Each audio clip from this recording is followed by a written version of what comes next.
बिस्मिल्लाहिर्रहमानिर्रहीम। अस्सलाम वालेकुम डियर स्टूडेंट्स। आई होप आप सब खैर खैरियत के साथ होंगे। तो लास्ट लेक्चर में हमने मॉडलिंग को स्टार्ट किया था कि आर्किटेक्चर की अगर आप मॉडलिंग करना चाहते हैं तो वो हम कैसे करेंगे। उसी सिलसिले को आगे हम कंटिन्यू करते हैं। लास्ट लेक्चर में हमने एक तरीका देख लिया था।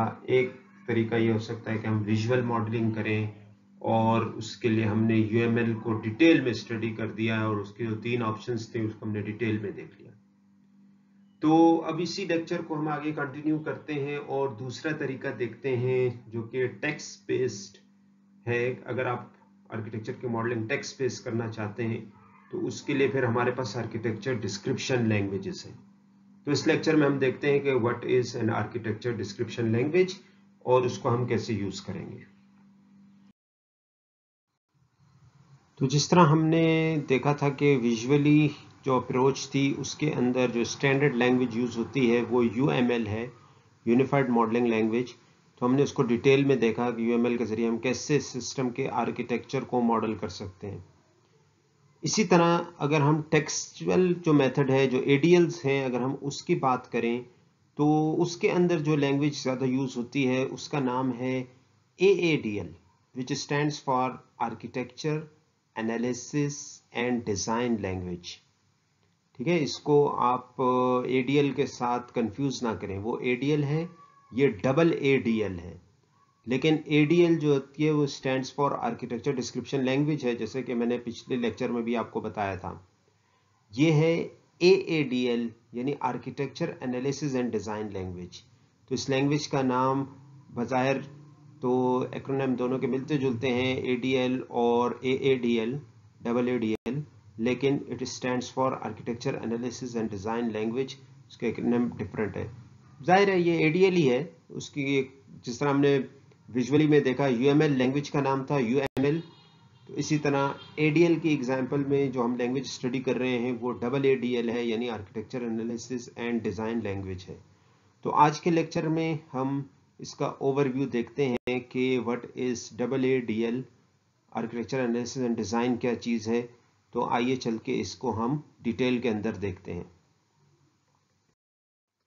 तो AADL जैसे मैंने बताया है कि it stands for architectural analysis and design language. ये बेसिकली एक ADL ही है, आर्किटेक्चर को डिस्क्राइब करने वाली लैंग्वेज ही है। लेकिन ये कहाँ पर यूज हो रही है? ये एक खास डोमेन के अंदर इसका इस्तेमाल है जो कि है रियल टाइम एम्बेडेड सिस्टम्स। ये रियल टाइम एम्बेडेड सिस्टम के आर्किटेक्चर को डिफाइन करने के लिए ये लैंग्वेज बनाई गई है। रियल टाइम एम्बेडेड सिस्टम या क्रिटिकल सिस्टम या सॉफ्टवेयर इंटेंसिव सिस्टम, उनके आर्किटेक्चर को डिफाइन करने के लिए लैंग्वेज यूज होती है। रियल टाइम एम्बेडेड सिस्टम कौन से होते हैं? तो मैंने पहले भी बताया था कि रियल टाइम एम्बेडेड सिस्टम वो सिस्टम्स होते हैं जिन्होंने एक स्पेसिफाइड टाइम के अंदर अंदर काम करना होता है।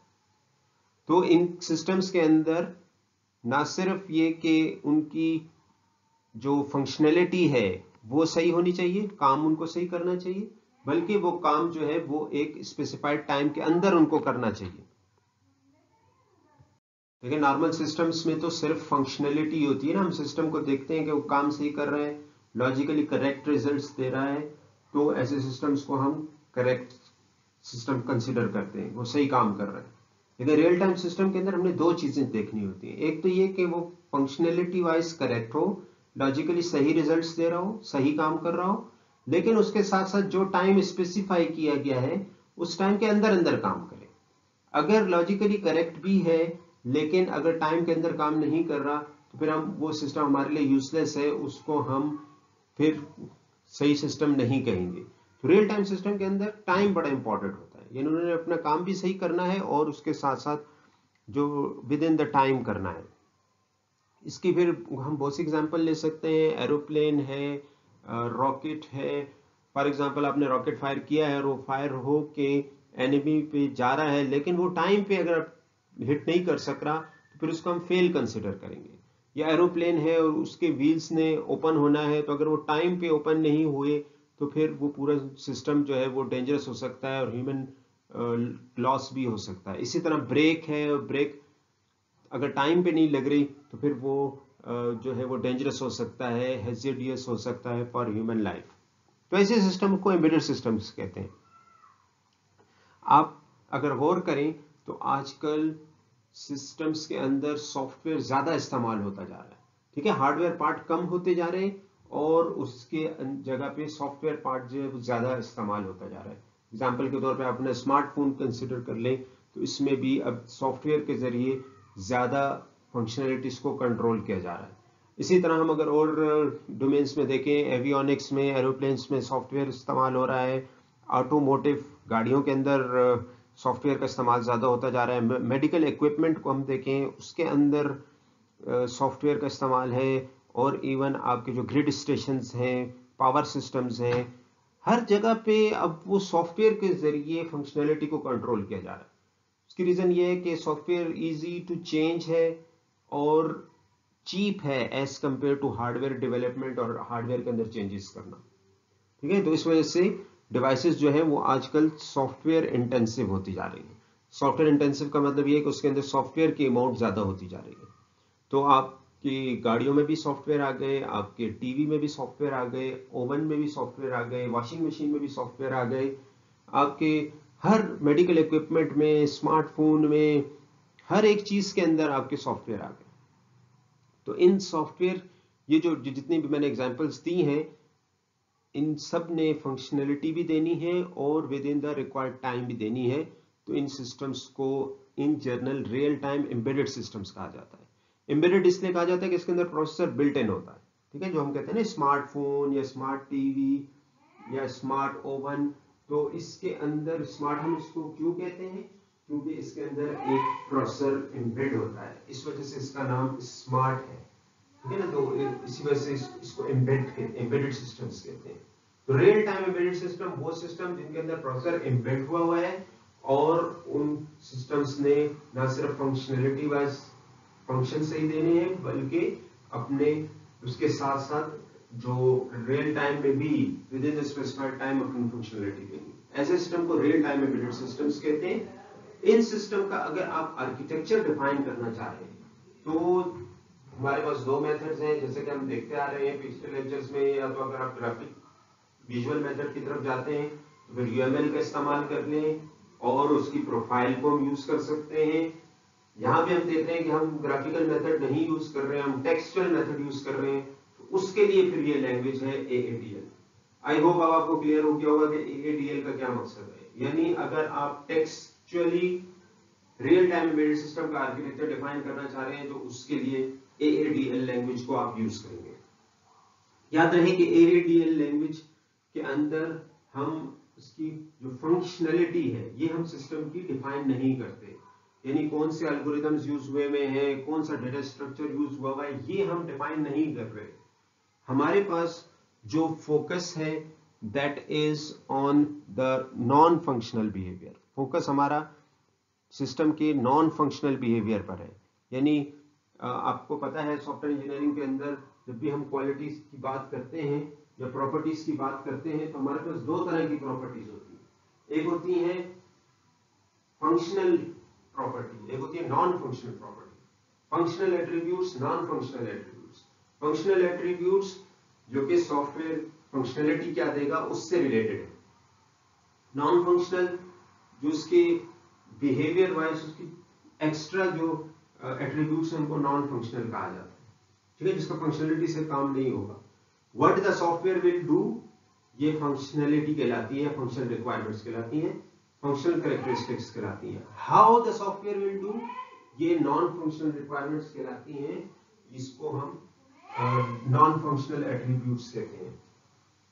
तो AADL basically non functional properties यानी कि यूजेबिलिटी और परफॉर्मेंस, इन चीजों से इसका ताल्लुक है, ठीक है। फंक्शनलिटी को हम यहाँ पे डिफाइन नहीं कर सकते AADL से। इस पे फोकस क्या है, वो नॉन फंक्शनल प्रॉपर्टीज के ऊपर इसका फोकस है।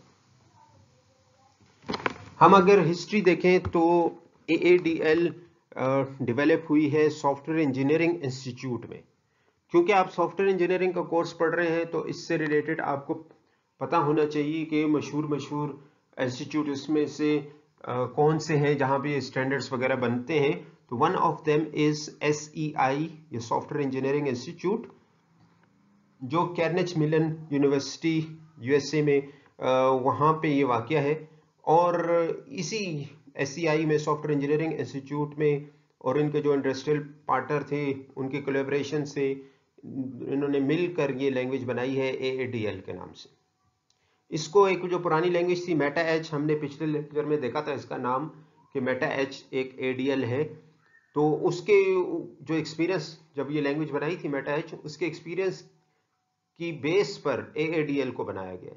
यानी मेटा एच का इस्तेमाल इसमें हुआ है। जो एक्सपीरियंस मेटा एच को बनाते वक्त हासिल हुए थे वो एक्सपीरियंस यहाँ पर यूटिलाइज हुए हैं। फिर इसमें इंटरनेशनल स्टैंडर्ड को प्रमोट किया गया है बाय AS2C और SAE कमेटी ने, और इसको रिलीज किया है। ये इसका स्टैंडर्ड का फॉर्मेट है, या उसको स्टैंडर्ड का नंबर के लिए। जैसे आप देखते हैं ना, मुख्तलिफ किस्म के नंबर होते हैं। जैसे प्रोडक्ट से रिलेटेड हम कहते हैं ISO 9000, 9001, तो ये स्टैंडर्ड्स के नंबर होते हैं। तो इस तरह इसी AADL को भी एक नंबर है, इस नंबर के तहत इस स्टैंडर्ड को रिलीज किया गया है। दूसरे अल्फाज में ये एक स्टैंडर्ड है, एक स्टैंडर्ड ADL है आर्किटेक्चर को मॉडलिंग करने के लिए। ठीक है, जैसे हमने पहले देखा था ना कि विजुअली में UML एक स्टैंडर्ड है, तो हमने UML को डिटेल में पढ़ा। इसी तरह टेक्स्ट के केस में AADL स्टैंडर्ड है, इसलिए हम इसको पढ़ रहे हैं। फिर इसका फर्स्ट वर्जन जो था 2004 में रिलीज हुआ, सेकेंड वर्जन 2009 में, उसकी रिवीजन आई 2012 में, एंड सो ऑन। लेकिन बहरहाल ये एक स्टैंडर्ड है for modelling of architecture of real time embedded system. AADL का मेन ऑब्जेक्टिव है कि आप सिस्टम को मॉडल कर रहे हैं। जाहिर सी बात है कि ये एक आर्किटेक्चर डिस्क्रिप्शन लैंग्वेज है। हम आर्किटेक्चर को डिस्क्राइब कर रहे हैं, इसकी मदद से आर्किटेक्चर की मॉडलिंग कर रहे हैं। तो मैंने आपको पहले भी बताया था कि टेक्सचुअल मॉडलिंग भी होती है। ज़रूरी नहीं है कि सिर्फ और सिर्फ ग्राफिकल ही मॉडलिंग हो, और आप मॉडल जो है वो टेक्स्ट की शक्ल में भी हो सकता है। ये नहीं होगा कि हमेशा वो डायग्राम्स की शक्ल में होगा और उसके अंदर सिंबल्स बने हुए होंगे। टेक्सचुअल मॉडलिंग भी होती है। तो मेन मकसद यही है AADL का कि हम सिस्टम को मॉडल कर सकें। लेकिन उसके साथ साथ हमें ये जहन में रखना है कि इसके अंदर एनालिसिस की फैसिलिटी भी मौजूद है। ठीक है ना, इसका नाम ही अगर आप गौर कर लेना, architecture analysis and design language, तो इसके अंदर ये दोनों चीज़ें हैं। एनालिसिस भी इसमें शामिल है और उसके साथ साथ डिज़ाइन भी शामिल है। फिर आपको जैसे मालूम होगा कि सॉफ्टवेयर इंजीनियरिंग के अंदर मुख्तलिफ फेजेस होते हैं। रिक्वायरमेंट का फेज है, फिर डिज़ाइन का फेज है, डिज़ाइन के बाद फिर डेवलपमेंट का फेज आ जाता है, इम्प्लीमेंटेशन, टेस्टिंग वगैरह। तो इसका काम क्या है? AADL का ये काम है कि ये ट्रांजिशन को आसान बना रहा है। यानी रिक्वायरमेंट से, वेल डिफाइंड रिक्वायरमेंट से हम फाइनल सिस्टम की तरफ जा रहे हैं, कोडिंग की तरफ जा रहे हैं, बीच में डिज़ाइन का फेज आ रहा है। तो रिक्वायरमेंट से डेवलपमेंट के दरमियान जो ट्रांजिशन हो रही है उसको ये आसान बना रहा है। इतनी आसान तरीके से डिज़ाइन बनाया जाए कि कोडिंग करना आसान हो जाए, ये इसका ऑब्जेक्टिव है। तो मेन ऑब्जेक्टिव इसका है कि सिस्टम को मॉडल किया जाए और एनालिसिस भी जहन में रहे, लेकिन उसके साथ साथ जो रिक्वायरमेंट से कोड जनरेट होने तक का प्रोसेस है उसको भी आसान बनाना AADL का ये मकसद है। इसके अंदर क्या है? इस लैंग्वेज के अंदर बहुत सारे कॉन्स्ट्रक्ट्स हैं, वो हमने देखा था जब हम विजुअल UML भी देख रहे थे। तो वहाँ पे हमने देखा था कि UML के अंदर फिर बहुत सारी डायग्राम्स थी, और फिर उन डायग्राम्स के अंदर फिर एक कंपोनेंट डायग्राम थी, और कंपोनेंट डायग्राम के अंदर अपने कॉन्स्ट्रक्ट्स थे। तो यहाँ पे भी कॉन्स्ट्रक्ट्स हैं। ये कॉन्स्ट्रक्ट किस काम आ रहे हैं? For modelling software. बेसिकली हम दो तरह के आर्किटेक्चर्स बना सकते हैं AADL के अंदर। हम उसका सॉफ्टवेयर आर्किटेक्चर बना सकते हैं और हम उसका हार्डवेयर आर्किटेक्चर बना सकते हैं। दूसरे अल्फाज में सॉफ्टवेयर के कौन कौन से कंपोनेंट्स हैं वो हम स्पेसिफाई कर सकते हैं, और हार्डवेयर के अंदर कौन कौन से कंपोनेंट्स हैं वो हम स्पेसिफाई कर सकते हैं। तो AADL के अंदर क्या होगा? इसके अंदर कॉन्स्ट्रक्ट्स होंगे जिसकी मदद से आप सॉफ्टवेयर को मॉडल कर सकते हैं, और फिर ये सॉफ्टवेयर जाहिर है हवा में तो नहीं होंगे, ये किसी हार्डवेयर के ऊपर चल रहे होंगे।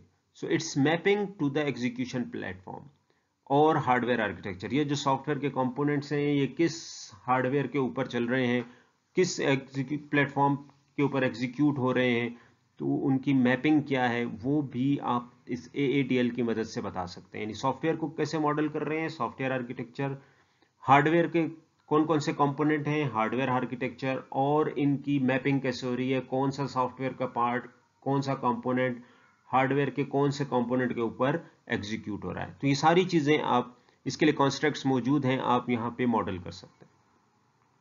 इसकी एक रिक्वायरमेंट है कि ADL रिक्वायर्स सिमेंटिक्स। हम पहले भी देख चुके हैं कि लैंग्वेज जब भी होगी तो उसका एक साइंटिक्स होगा, यानी रूल्स होंगे कि आप उस लैंग्वेज में कैसे लिख सकते हैं, चाहे वो हमारी ह्यूमन लैंग्वेजेस हैं, उर्दू, इंग्लिश वगैरह, या चाहे वो कंप्यूटर लैंग्वेजेस हैं, C++, जावा वगैरह। तो उनके अंदर एक उनका साइंटिक्स होता है, दूसरा उसके साथ उसका सिमेंटिक्स होता है। सिमेंटिक्स मतलब उनका मीनिंग क्या है। तो यहाँ पर भी हमें इसके जो कॉन्स्ट्रक्ट्स हैं, उनका एक सिमेंटिक्स है, उसकी ज़रूरत होती है हमें। Any ADL entity has a semantic. इसके लिए हमें फिर नेचुरल लैंग्वेज भी हम यूज़ कर सकते हैं इस मीनिंग को, इस सिमेंटिक को रिप्रेजेंट करने के लिए, या हम इसके अंदर फॉर्मल मेथड्स भी यूज़ कर सकते हैं। जब फॉर्मल का लफ्ज़ जब भी आएगा सॉफ्टवेयर इंजीनियरिंग में तो उससे मुराद मैथमेटिक्स होती है। ठीक है, मैथमेटिकल हमारे पास फॉर्मल लैंग्वेज जिस भी मौजूद हैं, जिसमें आप कोई भी अगर आप रिक्वायरमेंट स्पेसिफाई कर रहे हैं तो आप फॉर्मली, जब भी फॉर्मल का लफ्ज़ आ जाएगा तो आप समझ जाएं कि मैथमेटिकली स्पेसिफाई हो रहा है। तो फॉर्मल लैंग्वेजेस अपनी है, शायद आपने पढ़ी भी हो, Z लैंग्वेज, B लैंग्वेज। अगर नहीं भी पढ़ी तो परेशान होने की बात नहीं है, बस सिर्फ इतना याद रख लें कि फॉर्मल मेथड्स का नाम जब भी आए या फॉर्मली का लफ्ज़ जब भी आए तो समझ जाएं कि मैथमेटिक्स की फॉर्म में स्पेसिफाई हो रही है। तो सिमेंटिक्स दोनों तरह से स्पेसिफाई हो सकता है, नेचुरल लैंग्वेज में भी। असल में नेचुरल लैंग्वेज में बहुत एम्बिग्विटी है ना। अगर आप नेचुरल लैंग्वेज को यूज़ करते हैं और आप कहते हैं बुक इज़ हैवी, तो बुक हैवी का दो मतलब निकल सकते हैं। एक तो ये कि उसका वज़न भारी है बुक का, तो इस वजह से पेजेस बहुत है, उसमें मोटी किताब है और उसका वज़न बहुत भारी है, तो बुक इज़ हैवी का ये मतलब हो सकता है। और दूसरा ये भी हो सकता है कि जो उसके अंदर अल्फाज लिखे हैं वो इतने मुश्किल हैं कि वो समझना मुश्किल है। तो इस सेंस में कोई बंदा कह रहा है कि बुक इज़ हैवी, यानी इसको पढ़ना, इसको समझना मुश्किल है। तो दोनों मतलब लिए जा सकते हैं। या हम कहते हैं कि अली इज़ कूल, तो इसके भी दो मतलब बन सकते हैं कि अली खूबसूरत है या अली ठंडा है। दोनों दोनों मतलब हो सकते हैं। तो नेचुरल लैंग्वेज के अंदर एम्बिग्विटी होती है, बात क्लियर नहीं होती। लेकिन फॉर्मल मेथड्स 2+2 हमेशा ही उसको आप भी वही मतलब लेंगे और मैं भी वही मतलब लूंगा, इसके दो मतलब नहीं हो सकते। तो मैथमेटिकल बिल्कुल प्रिसाइज होती है, उसके कोई दो मतलब नहीं होते, एक ही मतलब होते हैं। नेचुरल लैंग्वेजेस में एम्बिग्विटी हो सकती है और इंसान के जहन के मुताबिक हो सकता है मैं कुछ कहूँ और आप कुछ और समझ लें। तो बहरहाल वापस आते हैं टॉपिक की तरफ कि AADL की जो एंटिटीज़ होती हैं उनका एक सिमेंटिक होगा। ये सिमेंटिक आप चाहें तो नेचुरल लैंग्वेज में भी लिख सकते हैं, और अगर आपको फॉर्मल मेथड्स आते हैं मैथमेटिकली भी आप उसको स्पेसिफाई कर सकते हैं। AADL जैसे मैं बता चुका हूँ कि एक टेक्सचुअल लैंग्वेज है जिसके अंदर हम आर्किटेक्चर को डिस्क्राइब कर सकते हैं, और ये टेक्सचुअल फॉर्म में लैंग्वेज हमारे पास जो है वो BNF रूल्स के तहत है। BNF आपको पता होगा, आपने और प्रोग्रामिंग लैंग्वेजेस में पढ़ा होगा। Backus normal form normally context free grammar के लिए यूज़ होता है, जब जितने भी हमारे पास कंप्यूटर प्रोग्रामिंग लैंग्वेजेस हैं उनके अंदर। तो ये लैंग्वेज भी इसी BNF प्रोडक्शन रूल की मदद से स्पेसिफाई की गई है। इसके अंदर मेन जो स्ट्रक्चरल एलिमेंट है वो कंपोनेंट है। जैसे कि अभी तक आपको मैं कई दफ़ा डेफिनेशन में बता चुका हूँ कि आर्किटेक्चर के अंदर हमने जो मेन चीज़ स्पेसिफाई करनी होती है वो कंपोनेंट होता है, और उसकी प्रॉपर्टीज़ या वो दूसरे कंपोनेंट्स के साथ किस तरीके से आपस में इंटरेक्ट करेंगे। तो ये चीज़ें होती हैं किसी भी आर्किटेक्चर के अंदर। तो मेन चीज़ हमने जो डिफ़ाइन करनी है वो आर्किटेक्चर के अंदर, या यूं कह लें कि बेसिक स्ट्रक्चरल एलिमेंट AADL का वो कंपोनेंट ही है।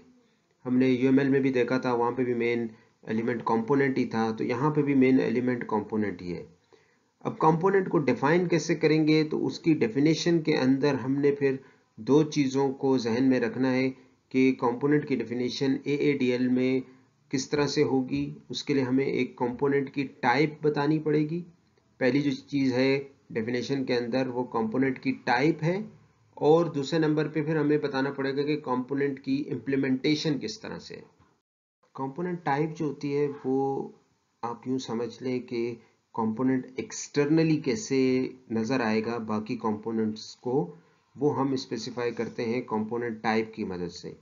यानी हम उसमें इंटरफेसेस बताते हैं कि कंपोनेंट की कौन कौन सी इंटरफेसेस होंगी। जैसे मैंने पहले भी बताया था आपको कि एक कंपोनेंट दूसरे कंपोनेंट के साथ इंटरेक्ट करता है with the help of interfaces. यानी एक कंपोनेंट को दूसरे कंपोनेंट की सिर्फ इंटरफेसेस नज़र आ रही होती हैं, उसकी डिटेल क्या है, इंटरनल डिटेल, वो नहीं नज़र आ रही होती। तो कंपोनेंट टाइप के अंदर हम ये डिफाइन करते हैं कि कंपोनेंट के इंटरफेसेस क्या हैं, ये दूसरे कंपोनेंट को ये वाला कंपोनेंट किस तरह से नज़र आएगा।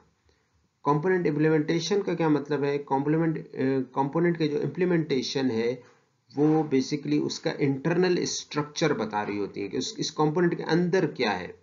इसके अंदर कोई और सब कंपोनेंट्स हैं फॉर एग्जांपल, या ये कंपोनेंट खुद किस टाइप का कंपोनेंट है, तो उसका जो इंटरनल स्ट्रक्चर है, कैसे ये बना हुआ है ये कंपोनेंट, तो वो आप कंपोनेंट इम्प्लीमेंटेशन की मदद से स्पेसिफाई करते हैं।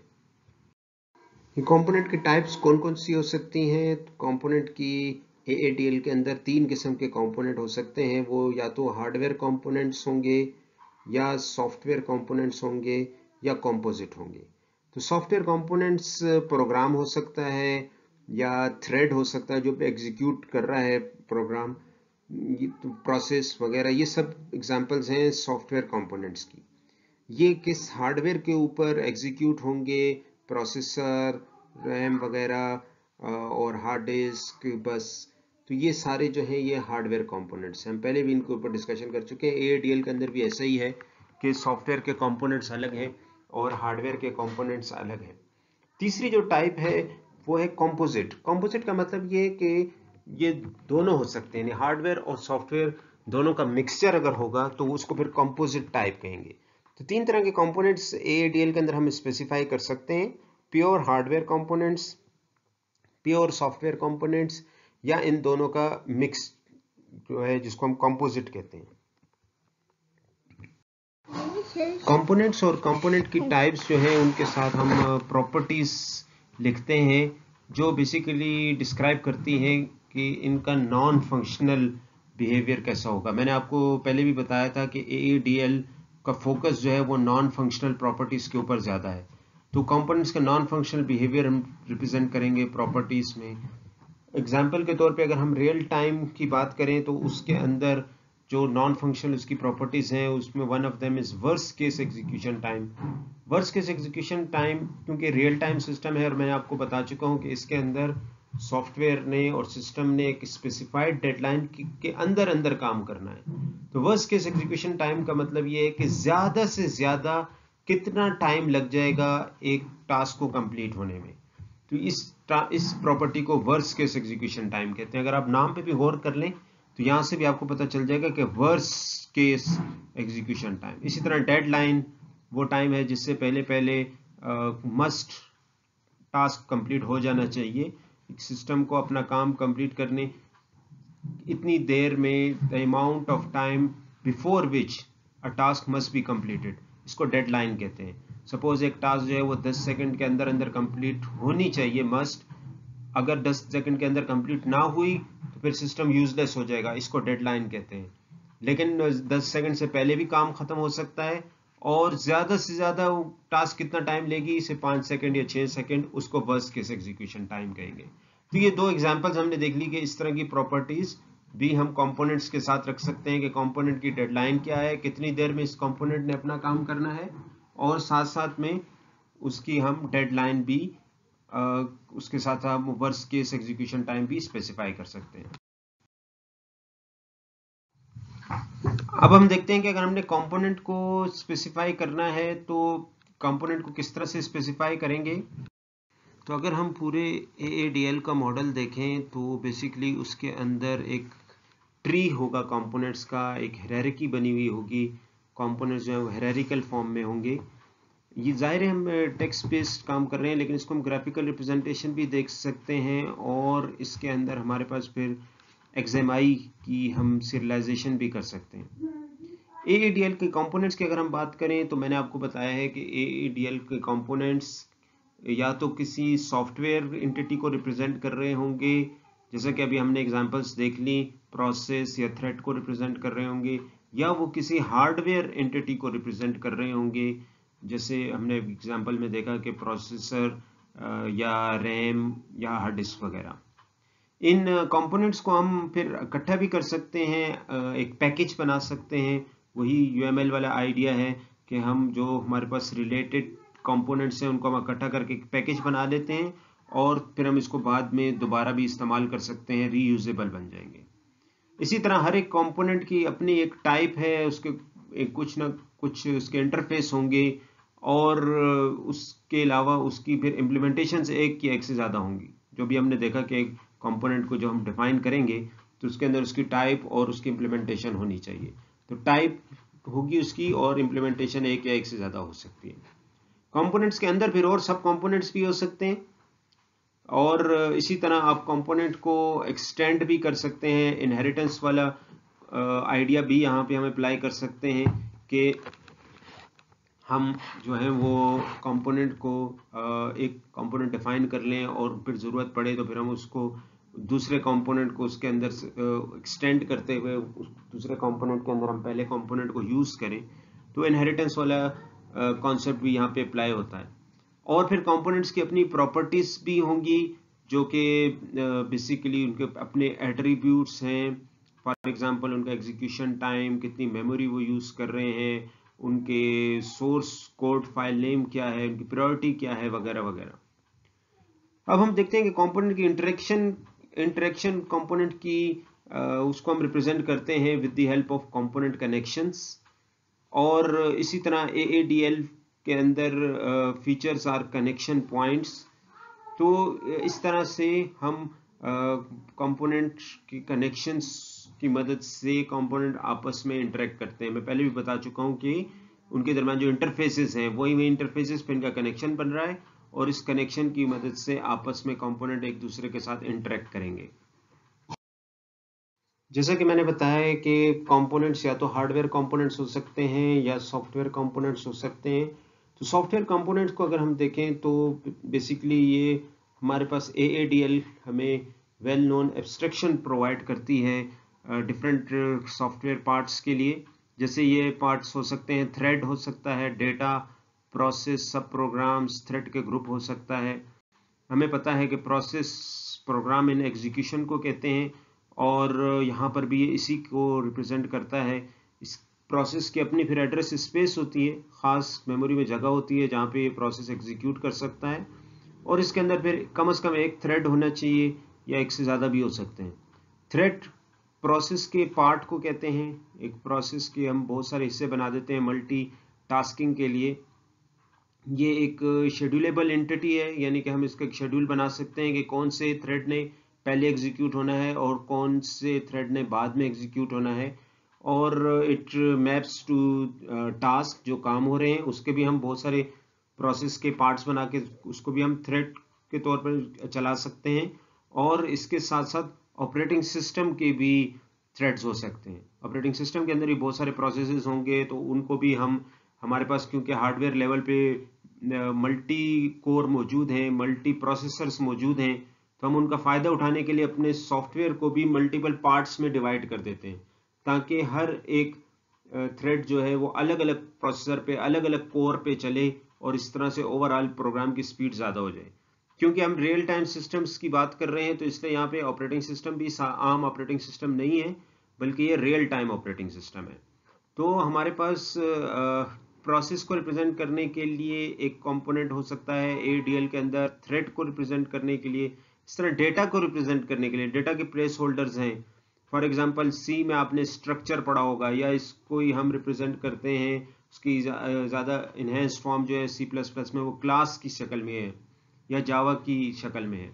इसी तरह क्योंकि यहाँ पे सारी बात रियल टाइम सिस्टम की हो रही है तो एम्बेडेड रियल टाइम सिस्टम के लिए एक और लैंग्वेज है, ADA इसको बोलते हैं। ADA के अंदर रिकॉर्ड का, या अगर आपने पास्कल लैंग्वेज पढ़ी हो तो उसके अंदर रिकॉर्ड का एक ऑप्शन होता है। तो ये तीनों एक ही चीज़ें हैं, सी लैंग्वेज में स्ट्रक्चर या C++ में क्लास या ADA में रिकॉर्ड।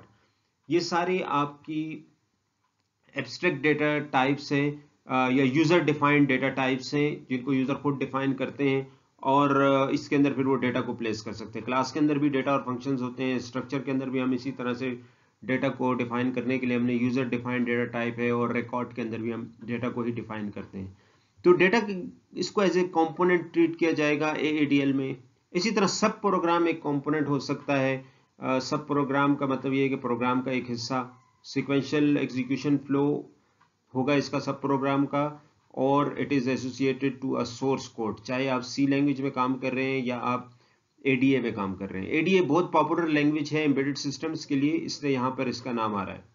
या ये कोई मॉडल भी हो सकता है, स्केट का मॉडल है। सेमोलिंक एक अगेन टूल है for related to embedded real time system, जिसके अंदर हम सिमुलेशन वगैरह कर सकते हैं। तो उनका मॉडल भी हो सकता है। उसको सब प्रोग्राम की एग्जांपल्स हम देख रहे हैं कि क्या वो एक C लैंग्वेज का कोड भी हो सकता है या एक सेमोलिंक का मॉडल भी हो सकता है। फिर थ्रेड्स के ग्रुप भी हो सकते हैं। ये भी हो सकता है कि पूरी हायरार्की बनी हुई हो, एक मेन थ्रेड हो, फिर उसके अंदर एक चाइल्ड थ्रेड हो, जैसे उसके आगे फिर फर्दर चाइल्ड्स हों, तो ये हायरार्की ऑफ थ्रेड्स भी हो सकते हैं। ये सारी एग्जांपल्स हैं सॉफ्टवेयर कंपोनेंट की, यानी सॉफ्टवेयर कंपोनेंट एक थ्रेड, डेटा, प्रोसेस, सब प्रोग्राम या थ्रेड ग्रुप हो सकता है। हार्डवेयर कंपोनेंट्स हम देखते हैं कि AADL हमें कौन से हार्डवेयर कंपोनेंट्स को मॉडल करने की फैसिलिटी देता है। तो इसके अंदर सबसे पहले है प्रोसेसर और वर्चुअल प्रोसेसर। अगर आप वर्चुअल मशीन यूज़ कर रहे हैं, जैसे कि अभी हमने देखा कि हम सॉफ्टवेयर प्रोग्राम को हमने डिवाइड कर दिया मुख्तलिफ थ्रेड्स के अंदर, तो अब इन थ्रेड्स के लिए हमने एक स्केड्यूल बनाना है कि कौन सा थ्रेड पहले चलेगा, कौन सा थ्रेड सेकंड नंबर पे चलेगा। तो हमें स्केड्यूल करना पड़ेगा इन कंपोनेंट्स को। इसके लिए आपने ऑपरेटिंग सिस्टम कोर्स में पढ़ा होगा कि हमारे पास एक प्रोग्राम होता है जिसको स्केड्यूलर कहा जाता है, शेड्यूलर कहा जाता है। तो क्योंकि हम बात रियल टाइम की कर रहे हैं, रियल टाइम सिस्टम्स के अंदर हमारे पास खास ऑपरेटिंग सिस्टम यूज होगा, रियल टाइम ऑपरेटिंग सिस्टम, लेकिन है तो ये भी ऑपरेटिंग सिस्टम ही, इसके अंदर भी अपना स्केड्यूलर होगा। तो real time scheduler, real time operating system का स्केड्यूलर और CPU दोनों मिलकर जो है ये एक स्केड्यूल बनाएंगे इन कंपोनेंट्स का। तो प्रोसेसर के अंदर हो सकता है कि मैनी वर्चुअल प्रोसेसर्स भी हों। आजकल हम देख रहे हैं कि हमारे पास एक ही प्रोसेसर होता है और उसके अंदर फिर बहुत सारी कोर्स बनी हुई होती हैं, और हर एक कोर जो है वो वर्चुअली एक सेपरेट प्रोसेसर का काम कर रही होती है। सेकंड नंबर पे फिर हम एक और कंपोनेंट है हमारे पास, मेमोरी को हम रिप्रेजेंट कर सकते हैं AADL के अंदर। हमारे ये मेमोरी दोनों किस्म की मेमोरी हो सकती है, प्राइमरी मेमोरी भी हो सकती है और सेकेंडरी मेमोरी भी हो सकती है, दोनों तरह की मेमोरी है। तो उसमें डेटा कैसे स्टोर हो रहा है ये कंपोनेंट उसके साथ डील करता है। देन डिफरेंट किस्म की डिवाइसेस को हम रिप्रेजेंट कर सकते हैं इन AADL। वो डिवाइसेस जो कि एनवायरनमेंट के साथ इंटरेक्ट कर रही हैं, जैसे मुख्तलिफ किस्म के सेंसर्स हो गए, तो ये हम रिप्रेजेंट कर सकते हैं AADL में। याद रहे कि इसके अंदर फर्मवेयर इंक्लूडेड नहीं है। एंड फाइनली हम बसेस या वर्चुअल बस को रिप्रेजेंट कर सकते हैं, जो कि कंपोनेंट्स के बीच में डेटा को एक्सचेंज करने के काम आती हैं। हम एग्जांपल लेते हैं एक सिक्योरिटी सिस्टम की। सपोज हमने एक स्टोर के लिए कुछ सिंपल सा सिक्योरिटी सिस्टम हमने बनाना है। ये security system it consist of a system unit, जिसके अंदर सॉफ्टवेयर होगा, इसके अंदर प्रोसेसर होगा और मेमोरी होगी। तो सिस्टम यूनिट को जो इनपुट मिलेगा उसके लिए इसने मोशन डिटेक्शन के लिए कोई सेंसर्स लगे हुए हैं और एक मैग्नेटिक अलार्म सेंसर लगा हुआ है विंडो के अंदर। अगर विंडो के अंदर मोशन डिटेक्ट होता है या विंडो ओपन की जाती है, तो सिस्टम जो है दो सिग्नल सेंड करेगा। एक ये सिग्नल सेंड करेगा टूवर्ड्स वीडियो कैमरा, ताकि वो वीडियो कैमरा रिकॉर्डिंग स्टार्ट कर ले, और दूसरा एक सिग्नल सेंड होगा अलार्म की तरफ, जिससे एक अलार्म भी, उसकी भी साउंड स्टार्ट हो जाएगी और साथ साथ लाइट भी ऑन हो जाएगी। जैसे कि हमने अभी स्टडी किया है कि AADL के अंदर कंपोनेंट्स तीन किस्म के होंगे, या वो हार्डवेयर होंगे, या वो सॉफ्टवेयर कंपोनेंट्स होंगे, या वो कंपोजिट होंगे। जो एग्जांपल अभी हमने देखी है इसके अंदर हार्डवेयर और सॉफ्टवेयर प्योर हार्डवेयर कंपोनेंट्स नहीं है, बल्कि दोनों का मिक्स है। तो इसलिए हमारे पास कंपोनेंट की जो टाइप होगी वो कंपोजिट होगी, जो कि एक सिस्टम को रिप्रेजेंट कर रही है। फिर हमने देखा कि हम अगर एक कंपोनेंट को डिफाइन करना चाहते हैं तो उसके अंदर हमें उसकी दो चीज़ें बतानी पड़ेंगी, उसकी टाइप बतानी पड़ेगी और उसकी इम्प्लीमेंटेशन बतानी पड़ेगी। तो यहाँ राइट हैंड साइड पे आपको एग्जांपल नज़र आ रही है और अब हमने मॉडल किया हुआ है सिस्टम को AADL के अंदर। तो यहाँ पे आपको अब बिल्कुल क्लियर हो गया होगा कि जो मैं टेक्स्ट बेस्ड कह रहा था शुरू से उसकी क्या उसका मतलब क्या था। अब हमारे पास ये भी मॉडल है, याद रखें ये भी एक मॉडल है। मॉडल मतलब सिस्टम की रिप्रेजेंटेशन हुई हुई है, लेकिन ये टेक्स्ट की शक्ल में हुई हुई है। अब हमने क्या करना है, हमने सबसे पहले टाइप डिफाइन करनी है। तो यहाँ पर हम, क्योंकि सिस्टम है इसलिए मैंने सिस्टम कीवर्ड यूज़ किया, और आगे आप कोई भी नाम दे सकते हैं क्योंकि हम एग्जांपल में सिक्योरिटी सिस्टम की एग्जांपल ली हुई है तो इसलिए हमने सिक्योरिटी सिस्टम यहाँ पे लिखा है। और फिलहाल इसको हमने एंड कर दिया है, इसको भी इसके जो इंटरफेसेस हैं वो डिफाइन नहीं किए। लेकिन ये आपके पास सबसे पहले एक तरीका है जिससे हमने सिस्टम की टाइप डिफाइन की है, यानी कि हम उसके इंटरफेसेस डिफाइन कर रहे हैं। सेकेंड नंबर पे फिर हमने उसकी इम्प्लीमेंटेशन डिफाइन करनी है। तो इम्प्लीमेंटेशन में भी हमें फिर सिस्टम के साथ इम्प्लीमेंटेशन का कीवर्ड लिखना पड़ेगा, और साथ में हमने वही नाम लिखा है सिक्योरिटी सिस्टम, और साथ हम डिवाइसेस का भी जिक्र कर रहे हैं। ठीक है, और जो क्योंकि स्टार्ट जिस तरह किया उस तरह हमने यहाँ पे फिर इसको एंड भी करना है। तो ये हमारे पास हमने डिफाइन किया कि हमारा कंपोनेंट क्या है, सिक्योरिटी सिस्टम कंपोनेंट है, और ये उसकी टाइप हो गई। इसके अंदर हम इंटरफेसेस डिफाइन करेंगे और ये उसकी इम्प्लीमेंटेशन हो गई। इसके अलावा हम सिस्टम के अंदर इस्तेमाल होने वाली बाकी डिवाइसेस को भी डिफाइन कर सकते हैं। तो इनको डिवाइस के कीवर्ड यूज़ करते हुए हम अलग अलग से डिफाइन करते हैं कि मोशन सेंसर है, जो भी आप स्टार्ट करेंगे उसका एंड भी करना है आपने। ठीक है, और इसी तरह दूसरी डिवाइस है हमारे पास अलार्म सेंसर है, मैग्नेटिक अलार्म सेंसर है, और फिर तीसरी डिवाइस है कैमरा, और फिर चौथी डिवाइस है अलार्म का पूरा यूनिट। आप देख रहे हैं कि जो भी चीज़ डिफाइन हो रही है उसके साथ उसकी इम्प्लीमेंटेशन भी आ रही है, क्योंकि ये भी एक कंपोनेंट है ना, मोशन सेंसर भी एक कंपोनेंट है। तो कंपोनेंट के ऊपर डिफाइन करने का तरीका वही है कि आप उसके जब टाइप डिफाइन करते हैं फिर उसके साथ उसकी इम्प्लीमेंटेशन भी आपको डिफाइन करनी पड़ती है। टाइप डिफाइन हो रही है मैग्नेटिक अलार्म सेंसर की, अब मैग्नेटिक अलार्म सेंसर की इम्प्लीमेंटेशन यहाँ पे तो रिप्रेजेंट की हुई है। जो भी आप कंपोनेंट इस तरह से उसकी टाइप डिफाइन करते हैं तो साथ साथ फिर उसकी इम्प्लीमेंटेशन भी डिफाइन करनी पड़ती है। अब ये सारी डिवाइसेस हमने अलग से डिफाइन कर ली, लेकिन बेसिकली इनको हमने, इसको होना यहाँ पे चाहिए, सिस्टम के अंदर होना चाहिए। तो हमने अभी पिछली स्लाइड में देखा कि जो हमने डिवाइसेस ऐड की हैं बेसिकली वो हार्डवेयर कंपोनेंट्स हैं। अब इन हार्डवेयर कंपोनेंट्स को हमने सिस्टम की इम्प्लीमेंटेशन में रिप्रेजेंट करना है। ये रिप्रेजेंट हम कैसे करेंगे, तो अभी हमने देखा है पिछली स्लाइड में कि हमने दो सेक्शंस बनाए थे, एक सिस्टम की टाइप का था, सिक्योरिटी सिस्टम उसका नाम रखा था, और दूसरा उसकी इम्प्लीमेंटेशन का था। तो वो तमाम डिवाइसेस जैसे कि motion sensor, magnetic alarm sensor, camera, alarm unit, इसके आप देख रहे हैं डिवाइसेस हैं, इनको हमने एज अ सिस्टम के सब कंपोनेंट के तौर पर रिप्रेजेंट करना है। तो यहाँ हमने एक सब कंपोनेंट का सेक्शन बनाना है, और जितनी डिवाइसेस नीचे आपने डिफाइन की थी पिछली स्लाइड पे आप देख सकते हैं, उन डिवाइसेस को हमने यहाँ पे उनके नाम लिखने हैं डिवाइस कीवर्ड्स के साथ। इसके साथ साथ यहाँ पे आप अगर लेफ्ट साइड पे देखें तो ये इन डिवाइसेस के लोकल नेम है। ठीक है, ये इनके ग्लोबल नेम्स हैं जो कि बाहर डिफाइन हुए हैं, ये इनके लोकल नेम्स हैं। अगर हम इस इम्प्लीमेंटेशन के अंदर इनको यूज करेंगे तो इन नामों के साथ उसको यूज करेंगे। नाम आप कुछ भी दे सकते हैं, जरूरी नहीं कि आप इसी नाम के साथ स्टिक रहें। दूसरी बात यह है कि AADL के सेंसिटिव भी नहीं है, तो आप कैपिटल स्मॉल अगर लिखते भी हैं तो उससे कोई फर्क नहीं पड़ता। तो आपने सिर्फ जो इम्पॉर्टेंट चीज़ है वो ये है कि जो भी कंपोनेंट आप बाहर डिफाइन करेंगे उसको यहाँ पर एक ऐसे सब कंपोनेंट के तौर पर रिप्रेजेंट करना है। क्योंकि पिछली स्लाइड में हमने देखा कि हमने हार्डवेयर कंपोनेंट डिवाइसेस डिफाइन की, उन डिवाइसेस को यहाँ पर एज ए सब कंपोनेंट आपको मेंशन करना पड़ेगा। बात है भी सही है, camera, alarm unit, motion sensor, alarm sensor, ये सारे सिस्टम के सब कंपोनेंट्स ही हैं।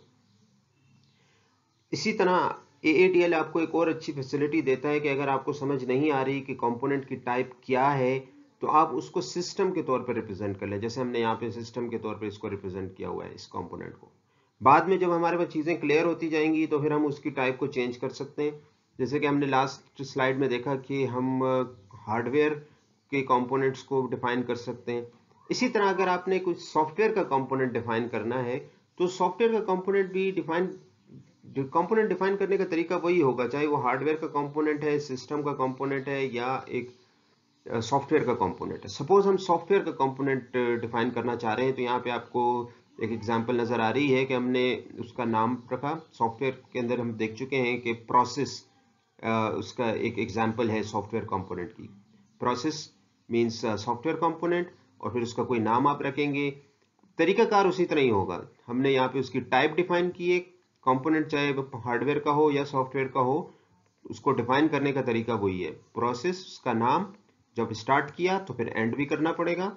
और सेकंड चीज उसकी इम्प्लीमेंटेशन है, प्रोसेस की इम्प्लीमेंटेशन, वही नाम कंट्रोलर। यहाँ पे हम थ्रेड्स के साथ लिख रहे हैं इसको, तो इसलिए यहाँ पे लिख दिया विद थ्रेड्स और एंड। तो शुरू में आपको चीज़ें मुश्किल लगती हैं कि टेक्स्ट बेस में कंपोनेंट डिफाइन करने का तरीका थोड़ा सा मुश्किल लग रहा है, लेकिन जब आप कंपोनेंट्स डिफाइन करना शुरू हो जाएंगे और आपकी प्रैक्टिस में आ जाएगा, फिर आपको समझ आ जाएगी कि कंपोनेंट्स के अंदर वही दो चीज़ें हैं। आप उसकी टाइप डिफाइन करेंगे और आप उसकी इम्प्लीमेंटेशन को डिफाइन करेंगे। और ये याद रखना है कि अब क्योंकि मैंने एक नया कंपोनेंट सॉफ्टवेयर का बना दिया, तो इसको भी हमने सब कंपोनेंट्स की कैटेगरी में, जो हमारा मेन सिस्टम है, उस सिस्टम के अंदर इसका भी नाम होना चाहिए। ये प्रोसेस है, तो हमें पता चल रहा है कि हमारे सिस्टम के अंदर 1 2 3 4 डिवाइसेस आ गई हैं और एक प्रोसेस आ गया। अच्छा, अब आपने सारे कंपोनेंट्स डिफाइन कर लिए हैं, तो अब इनके दरमियान हमने कम्युनिकेशन को डिफाइन करना है कि कंपोनेंट्स कम्युनिकेट कैसे कर रहे हैं। तो AADL के अंदर कम्युनिकेशन को आप डिफाइन करते हैं with the help of ports. हमने कंपोनेंट डायग्राम में भी स्टडी किया था कि कंपोनेंट्स एक दूसरे के साथ पोर्ट के ज़रिए कनेक्ट होते हैं, तो यहाँ पे भी वही कॉन्सेप्ट है। अगर आप यहाँ पोर्ट्स बनाना चाहते हैं तो उसके लिए हमें फिर ये कीवर्ड यूज़ करना पड़ेगा फीचर, क्योंकि ये टेक्स्ट बेस्ड लैंग्वेज है, इसलिए इसके अंदर हर एक चीज़ के लिए अपना अपना कीवर्ड मौजूद है। मिसाल के तौर पर आप इस डिवाइस है मोशन सेंसर, जो आप पिछली स्लाइड्स पे देख सकते हैं, उसको हमने वहाँ पे डिफाइन किया था। अब हम इसके अंदर इसकी पोर्ट डिफाइन करना चाह रहे हैं। इसकी मैंने आपको पहले बताया था कि एक डेफिनेशन के अंदर दो हिस्से होते हैं, एक उसकी टाइप होती है जहाँ पे हम उसका इंटरफेस डिफाइन करते हैं, दूसरी उसकी इम्प्लीमेंटेशन होती है।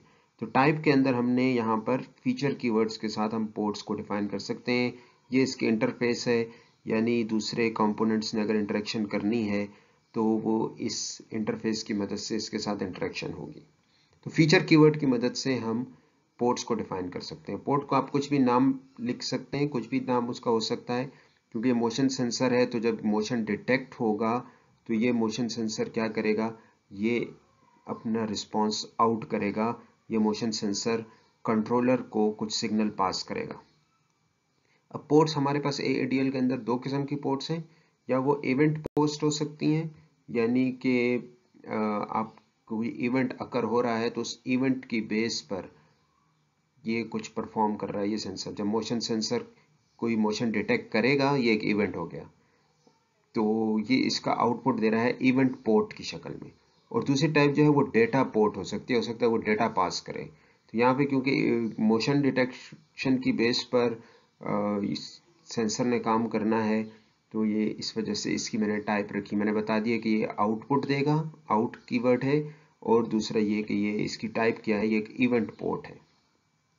इसी तरह अगर हम अलार्म सेंसर को देखें, तो अलार्म सेंसर की जो टाइप थी, अब उसके अंदर भी हमने एक फीचर कीवर्ड ऐड कर दिया है, और इसके साथ भी इसका हम नाम कुछ भी रख सकते हैं, अलार्म सेट ऑफ। इसकी भी यहाँ पे हमें नज़र आ रहा है कि इसकी टाइप जो है वो भी आउट है, और उसके साथ साथ इस जो इवेंट पोर्ट है ये भी डेटा पोर्ट नहीं है। फिर जो हम कंट्रोलर, जो हमने प्रोसेस एक कंपोनेंट बनाया था, सॉफ्टवेयर कंपोनेंट बनाया था, उसके अंदर भी पोर्ट्स हम डिफाइन कर रहे हैं फीचर्स, और इनके नाम है मोशन इन एंड मैग्नेटिक इन। ये जो आउटपुट दे रहे हैं, जब मोशन सेंसर डिटेक्ट करेगा कुछ मोशन को, तो वो आउटपुट देगा। वो आउटपुट बेसिकली इस कंट्रोलर को दे रहा है, जो सॉफ्टवेयर हमारे पास कंपोनेंट है, ताकि उसके ऊपर कोई एक्शन लिया जा सके। इसी तरह मैग्नेटिक अलार्म भी अपना आउटपुट दे रहा है, तो वो भी इन होगा इन द कंट्रोलर प्रोसेस।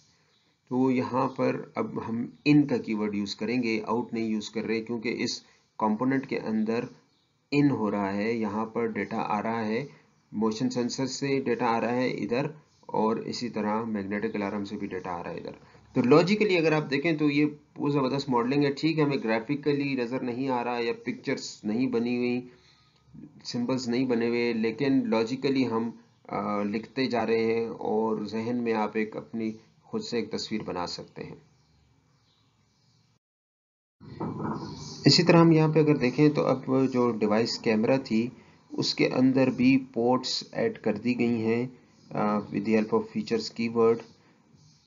हम अगर केस स्टडी को दोबारा से देखें तो वहाँ पर एग्जांपल ये थी कि जब भी विंडो ओपन होगी तो एक सिग्नल कैमरा डिवाइस की तरफ जाएगा और कैमरा रिकॉर्डिंग स्टार्ट कर देगा। तो यहाँ पर क्योंकि बाहर से सिग्नल आ रहा है, विंडो ओपन हुई है, तो उसके बाद इसलिए यहाँ पर इन पोर्ट डिफाइंड है, और ये भी क्योंकि इवेंट के ऊपर बेस कर रही है तो इसलिए भी इसकी टाइप क्या होगी, इवेंट पोर्ट होगी। नाम आप कुछ भी दे सकते हैं कि कैमरा ऑन ऑफ इस पोर्ट का नाम है और इसकी इन इवेंट पोर्ट इसकी टाइप है। कैमरा जब रिकॉर्डिंग कर लेगा तो रिकॉर्डिंग करने के बाद अपनी वीडियो उसने आउट करनी है, और ये अब पहली दफ़ा आप देख रहे हैं कि इसकी टाइप डेटा है। जैसे मैंने पहले भी बताया था कि हमारे पास पोर्ट्स दो तरह की होती हैं AADL के अंदर, तो इवेंट पोर्ट और डेटा पोर्ट। तो यहाँ पे अब हमें दोनों चीज़ें क्लियर होगी कि जब कोई हमने डेटा इन आउट करना होगा तो फिर हम उसकी टाइप डेटा पोर्ट के ज़रिए लिखेंगे, और अगर हमने इवेंट के ऊपर वो बेस कर रहा है तो फिर इन आउट की टाइप इवेंट होगी। अब यहाँ से अब आपको क्लियर है, ठीक है ना, टेक्स्ट में चीज़ें अब आपको बिल्कुल प्रिसाइज और क्लियर नज़र आ रही हैं। यही ADLs का फ़ायदा होता है कि इसके अंदर चीज़ें बिल्कुल क्लियर होती हैं, तो कोई एम्बिग्युइटी नहीं है। इनका मतलब है कि डेटा आ रहा है, आउट का मतलब है कि डेटा जा रहा है। इवेंट की बेस पे डेटा आ रहा है और ये डेटा जो है उस पोर्ट की शक्ल में आउट हो रहा है। इसी तरह अगर हम देखें तो अलार्म यूनिट जो था, जब ये सारा काम हो जाएगा, यानी मोशन डिटेक्ट हो गया है और विंडो ओपन हो गई है, तो ये सिग्नल अलार्म यूनिट की तरफ भी आने हैं बाहर से। इसलिए यहाँ पर भी हमने पोर्ट एक डिफाइन हमें मिल रही है फीचर्स की मदद से, और उस पोर्ट का नाम है अलार्म ऑन ऑफ। और क्योंकि बाहर से डेटा आ रहा है तो अलार्म ऑन होगा बाहर से जो डेटा आ रहा है उसकी वजह से, तो इसका नाम है इन, और ये भी एक इवेंट पोर्ट है। क्योंकि कैमरा जो है वो आउटपुट दे रहा है वापस प्रोसेस को, जो हमारा सॉफ्टवेयर कंपोनेंट है, तो हमें फिर इसी तरह प्रोसेस के अंदर भी आना पड़ेगा और यहाँ पर हमें फिर इंटर करना पड़ेगा कि वीडियो जो कैमरा से आ रही है वो इन है और उसकी टाइप क्या है, वो एक डेटा पोर्ट है। तो आप देखें लॉजिकली हमने तमाम जितने भी कंपोनेंट्स थे उनके अंदर पहले हमने कंपोनेंट्स को डिफाइन किया फर्स्ट, फिर सेकंड नंबर पे हमने उनकी पोर्ट्स को डिफाइन किया कि कौन सी पोर्ट डेटा भिजवा रही है, उसको हमने आउटपुट के साथ रिप्रेजेंट किया, और कौन सी पोर्ट डेटा रिसीव कर रही है उसको हमने इन पोर्ट के साथ रिप्रेजेंट किया। यही काम हमने UML के अंदर भी किया था कि कुछ प्रोवाइड इंटरफेस और रिक्वायर्ड इंटरफेस, अगर आपको याद हो, और फिर उसके हमने टाइप बताई है कि वो डेटा किस किस्म का है, क्या वो किसी इवेंट के ऊपर बेस कर रहा है या डेटा भिजवा रहे हैं, तो वो हमने यहाँ पर स्पेसिफाई किया। अब हमारा काम हमने दो काम कर लिए हैं, कंपोनेंट भी बना लिए हैं और कंपोनेंट के साथ साथ हमने उनकी इंटरफेसेस भी यानी कि पोर्ट्स भी डिफाइन कर ली हैं। अब हमारा काम यह है कि हम इनको आपस में कनेक्ट करें। कनेक्ट करने के लिए हमें कनेक्शन कीवर्ड यूज़ करना पड़ेगा। ये याद रखें, हमारा मेन जो सिस्टम कंपोनेंट है उसी की इम्प्लीमेंटेशन के अंदर हम यहाँ पे लिखेंगे, जो पहले हमने सब कंपोनेंट्स सारे बताए कि इसके अंदर ये डिवाइसेस हैं, हार्डवेयर कंपोनेंट्स हैं, ये वाला इसके अंदर सॉफ्टवेयर कंपोनेंट है। अब उसके अंदर ही हमने एक नया सेक्शन लिखना है कनेक्शन कीवर्ड के साथ। हमने उस कनेक्शन को कोई नाम दे देना है, जैसे मोशन कनेक्शन या मैग्नेटिक कनेक्शन। फिर हमने पोर्ट बतानी है जी, पोर्ट कौन सी होगी, तो हमने फिर उस सेंसर का नाम लिखना है, यानी कि दिस मोशन सेंसर। ये मैंने मोशन सेंसर का एक लोकल नाम रखा था, जो मैंने आपको बताया था कि ये यहाँ पे लोकली इस्तेमाल होगा। तो दिस मोशन सेंसर, इस मोशन सेंसर का जो मोशन सेंसर हमारे सिस्टम में लगी हुई है उसका नाम है। तो आपने अब क्या करना है कि आपने इस नाम को यूज़ करना है, this motion sensor port, this motion sensor. इस मोशन सेंसर के अंदर डॉट आपकी पोर्ट का नाम क्या है, तो पोर्ट का नाम भी यहाँ पे लिखा हुआ है, वो है मोशन डिटेक्टेड। वो हमने नीचे डिफाइन किया हुआ है, जहाँ पर हमने ये डिवाइस बनाई थी उस मोशन सेंसर के डिवाइस के अंदर ही हमने डिफाइन किया हुआ है कि हमारी पोर्ट का नाम क्या है। तो आप पिछली स्लाइड्स में जाके देख लें कि पोर्ट का नाम क्या है। तो आपने इस डिवाइस का नाम लिखा, डॉट पोर्ट का नाम लिखा और फिर आपने ये एरो साइन डालना है, ठीक है। फिर आपने इसको किसके साथ कनेक्ट किसके साथ कर रहे हैं, बेसिकली हम कनेक्शंस बना रहे हैं ना। तो हम इस डिवाइस को, यानी कि मोशन सेंसर है, डॉट पोर्ट नेम है उसकी, इसको हम कनेक्ट कर रहे हैं। किसके साथ कनेक्ट कर रहे हैं? जब मोशन, अगर हम केस स्टडी को देखें तो मोशन सेंसर जब कोई चीज़ डिटेक्ट करता है, कोई मोशन डिटेक्ट करता है, तो वो इंफॉर्मेशन वापस जो सॉफ्टवेयर कंपोनेंट है हमारा कंट्रोलर, उसको भिजवाता है।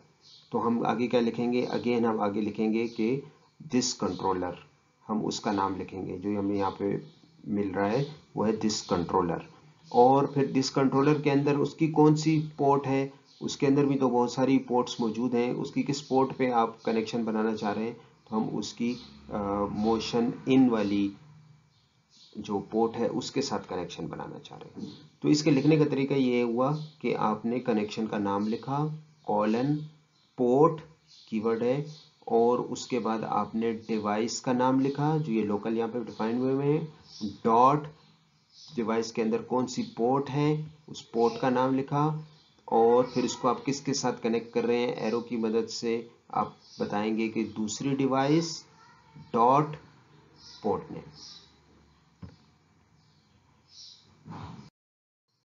इस तरह यहाँ हमने सारे जितने भी कंपोनेंट्स हैं उनके दरमियान कनेक्शंस डिफाइन करने हैं।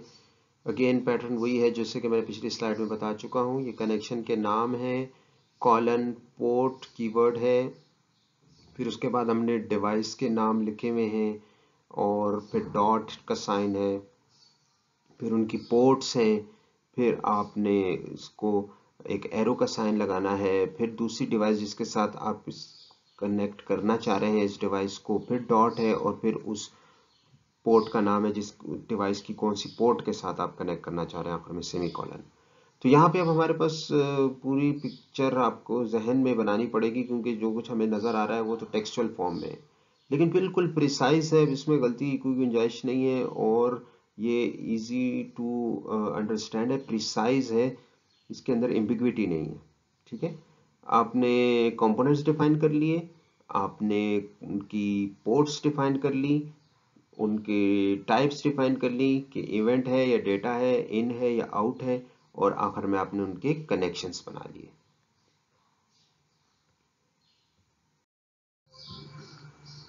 आप सोच रहे होंगे कि ये सारी डिस्क्रिप्शन कहाँ पे लिखी, कहाँ जा रही है, कौन से टूल के अंदर लिखी जा रही है।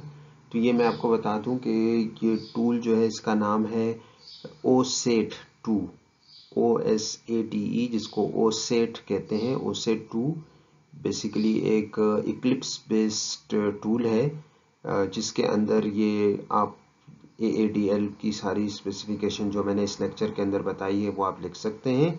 फिर इसको आप अगर चाहें तो .AADL के नाम से भी सेव कर सकते हैं इस डिस्क्रिप्शन को, या इसके अंदर फिर प्लगइन्स अवेलेबल हैं, आप इसको XML के तौर पे भी सेव कर सकते हैं, या कुछ प्लगइन ऐसे भी हैं कि ये सारा जो भी कुछ हमने लिखा है अगर आप उसको ग्राफिकली देखना चाहते हैं तो वो भी आप देख सकते हैं। तो हम समअप करते हैं, हमने काफ़ी डिटेल में AADL को देख लिया है। So AADL provides precise execution semantics for components and interaction। अगर आप components को स्पेसिफाई करना चाहते हैं, डिस्क्राइब करना चाहते हैं, तो AADL के अंदर मुख्तलिफ़ किस्म के components, चाहे वो सॉफ्टवेयर components हैं, थ्रेड, प्रोसेसेस, डेटा, सब प्रोग्राम, या वो हार्डवेयर से रिलेटेड कंपोनेंट्स हैं, प्रोसेसर्स, मेमोरी, बस, डिवाइस, या इन दोनों का मिक्सचर है जैसे सिस्टम। तो इनको डिस्क्राइब करने के लिए बहुत ही ज़बरदस्त प्रिसाइज तरीका मौजूद है AADL के अंदर, जैसा कि अभी हमने इन डिटेल देख लिया। फिर इसके साथ साथ हमें इसके अंदर second thing is that it provides continuous control and event response processing. हमें कंट्रोल की और इवेंट कैसे जनरेट होगा, उसका कैसे रिस्पांस दिया जाएगा, वो कैसे प्रोसेस होगा, data and event flow, synchronous call return, shared access, end to end flow, इन सब को स्पेसिफाई करने की फैसिलिटी हमें AADL के अंदर मिलती है। अभी हम इतनी डिटेल में नहीं गए, हमने तो सिर्फ जो मेन यहाँ पर कंपोनेंट थे उनको देखा कि उनको हम कैसे स्पेसिफाई कर सकते हैं। हमने कंपोनेंट स्पेसिफाई किए, उनकी पोर्ट्स को स्पेसिफाई किया, और फिर पोर्ट्स के बाद जो है वो फिर हमने उनके दरमियान कनेक्शंस बना के देखे। लेकिन अगर आप चाह रहे हैं कि आप और बाकी भी काम करें तो फिर हमें मज़ीद इसको AADL को मज़ीद डिटेल में स्टडी करना पड़ेगा। लेकिन आपको पता होना चाहिए कि AADL के अंदर ये फैसिलिटी भी मौजूद है कि हम इवेंट रिस्पांस प्रोसेसिंग और कंटिन्यूस कंट्रोल जो प्रोसेसिंग है, ये सारी पॉइंट्स यहाँ लिखे हैं, इनको हम स्पेसिफाई कर सकते हैं। फिर थर्ड नंबर पे हम इसके अंदर डिफरेंट ऑपरेशनल मोड्स हैं और फॉल्ट टॉलरेंट कॉन्फ़िगरेशंस भी मौजूद हैं, तो हम इनके मोड्स को स्टडी कर सकते हैं और फिर एक मोड से ट्रांजिशन दूसरे मोड में कैसे हो रही है उसके अंदर। और फिर अगर इस सिस्टम के अंदर एरर आ जाता है तो उसको कैसे हैंडल किया जाएगा, उससे रिलेटेड भी इस लैंग्वेज के अंदर कॉन्फ़िगरेशंस मौजूद हैं। क्योंकि ये लैंग्वेज लार्ज स्केल सिस्टम्स को मॉडल करने के लिए इस्तेमाल हो रही है, ख़ास तौर पे एवियोनिक्स, न्यूक्लियर पावर प्लांट और इसी तरह ऑटोमोशन, इस इंडस्ट्री के अंदर इसका इस्तेमाल ज़्यादा है, तो इसलिए इसके अंदर ये फॉल्ट टॉलरेंट वगैरह कॉन्फ़िगरेशन और ये बाकी फीचर्स भी मॉडल करने की एबिलिटी है। इसी तरह फिर आप जब लार्ज स्केल सिस्टम की बात करते हैं तो उसमें फिर हमें कंपोनेंट की बहुत सारी टाइप्स मिल रही हैं, मुख्तलिफ़ किस्म के कंपोनेंट्स हम स्पेसिफाई कर सकते हैं, और फिर हमें इन मॉडल्स को आपस में ग्रुप करने की फैसिलिटी भी मिलती है, हमें AADL मॉडल्स को पैकेज भी कर सकते हैं। इसके साथ साथ जो पॉइंट हमने डिस्कस नहीं किया वो ये है कि इसके अंदर बहुत सारे एनालिसिस नीड्स जो हैं उनको भी इसमें अकोमोडेट किया गया है। ठीक है, तो हमने एनालिसिस पार्ट इसका कवर नहीं किया क्योंकि वो हमारे कोर्स के कंटेंट से बाहर है। हमने AADL को बेसिकली सिर्फ और सिर्फ डिज़ाइनिंग के लिए यूज़ किया है, लेकिन अगर आप इसके नाम पे गौर करें तो that is architectural analysis and design language. तो हमने सिर्फ डिज़ाइन के पार्ट को कवर किया है कि डिज़ाइन हम कैसे कर सकते हैं, लेकिन बहरहाल इसके अंदर एनालिसिस की भी फीचर्स मौजूद हैं।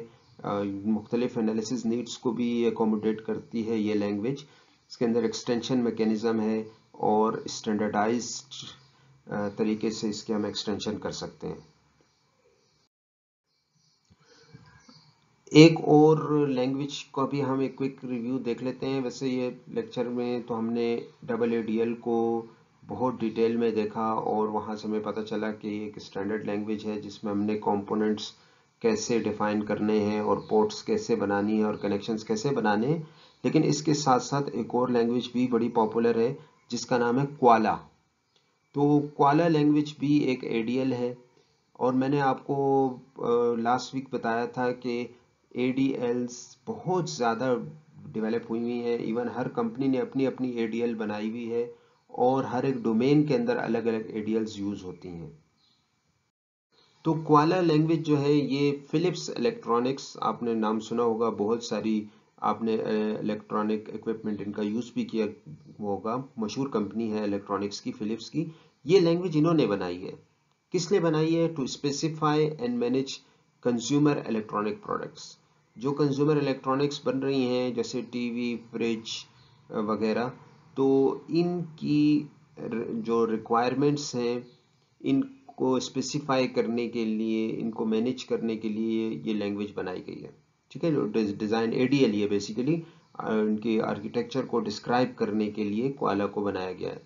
Includes product lines. Product line topic एक हमारे पास है, हम आगे चल के इसको डिटेल में पढ़ेंगे। तो प्रोडक्ट लाइन को भी सपोर्ट करती है क्वाला के अंदर, इसको भी इंक्लूड किया गया है। There variation points and configuration parameters.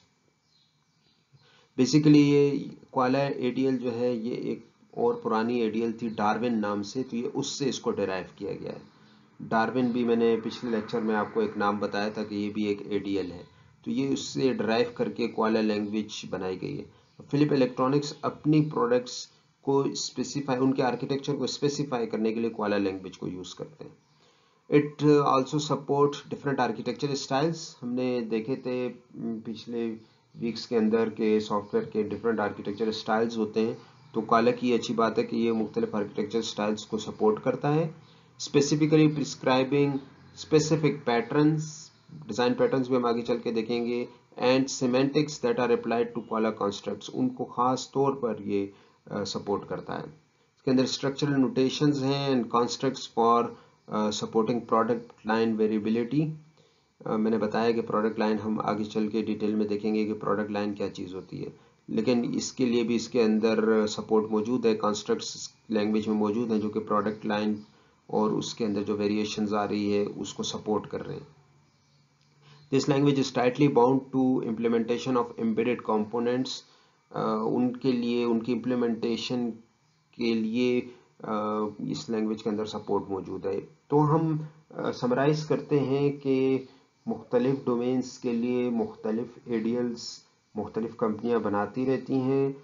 हमारे लिए ये पॉसिबल नहीं है कि हम सारी की सारी एडियल्स को सीखें और फिर हम उनके अंदर डिज़ाइनिंग करें, लेकिन ये एक फ़ीचर मौजूद था जो मैंने आपको बताया।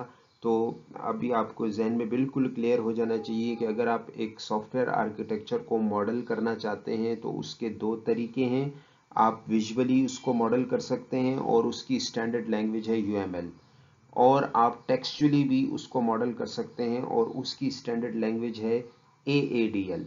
लेकिन AADL के अलावा और भी लैंग्वेजेस हैं जैसे कि कोआला और भी बाकी भी काफ़ी ज़्यादा हैं जो कि हमने पिछले लेक्चर के अंदर डिस्कस की थी। अगर आपका कोई क्वेश्चन है तो आप कमेंट्स में पूछ सकते हैं। Thank you for watching and meet you next time इंशाल्लाह। टेक केयर, अल्लाह हाफिज़।